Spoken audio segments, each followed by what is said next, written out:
புதுச்சேரியில் ஹெல்மெட் கட்டாய சட்டம் மீண்டும் அமல்படுத்தப்பட்டுள்ள நிலையில் ஹெல்மெட் அணியாமல் வந்த 200க்கும் மேற்பட்ட வாகன ஓட்டிகளுக்கு போலீசார் ரூபாய் 1000 அபராதம் விதித்தனர்.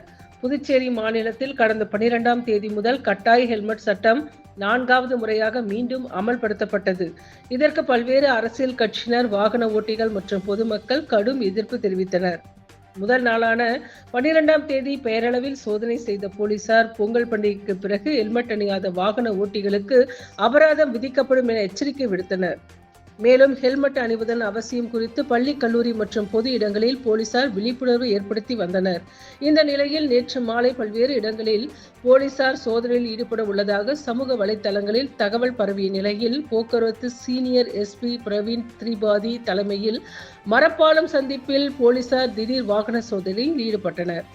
அப்போது ஹெல்மெட் அணியாமல் வந்த 100க்கும் மேற்பட்டோரை பிடித்து ரூபாய் 1000 அபராதம் விதித்தனர். இந்த சோதனையின் போது சிறுவர்கள் ஓட்டி வந்த வாகனத்தை பறிமுதல் செய்த போலீசார் அவர்களின் பெற்றோர்களை வரவழைத்து எச்சரித்து அனுப்பினர்.